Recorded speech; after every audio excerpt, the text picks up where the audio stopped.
മിന്നൽ ഹർത്താലിനെതിരെ വീണ്ടും ഹൈക്കോടതിയുടെ രൂക്ഷ വിമർശനം.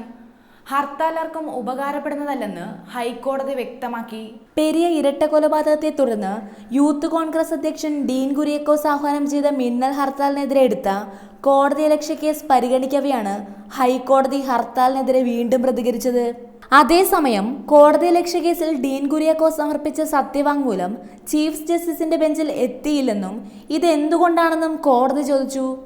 കാസർഗോഡ് UDF ജില്ലാ ഭാരവാഹിയായ കമറുദ്ദീന്റെ സത്യവാങ്മൂലം മാത്രമാണ് ബെഞ്ചിലെത്തിയത്. കമറുദ്ദീൻ ഹർത്താലിന് ആഹ്വാനം ചെയ്തിട്ടില്ലെന്ന് അദ്ദേഹത്തിന്റെ അഭിഭാഷകൻ കോടതിയെ അറിയിച്ചു.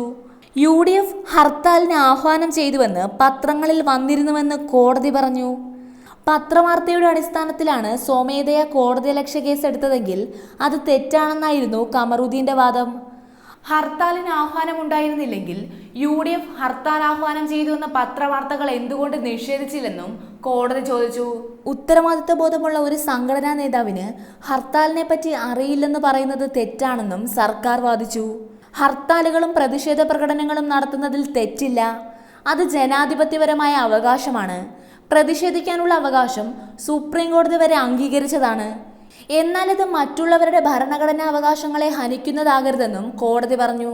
പ്രകോപനം എന്തായാലും നിയമം കയ്യിലെടുക്കാൻ ആർക്കും അവകാശമില്ല. ആര് ഹർത്താലിന് ആഹ്വാനം ചെയ്തു എന്നതല്ല, മിന്നൽ ഹർത്താൽ നടന്നു എന്നതാണ് പ്രശ്നമെന്നും കോടതി ചൂണ്ടിക്കാട്ടി. ഡീൻ കുര്യാക്കോസിനെതിരെ കടുത്ത നടപടി ഉണ്ടാകുമെന്ന് തന്നെയാണ് ഇതേപ്പറ്റി നിയമവിദഗ്ധർ ചൂണ്ടിക്കാട്ടുന്നത്.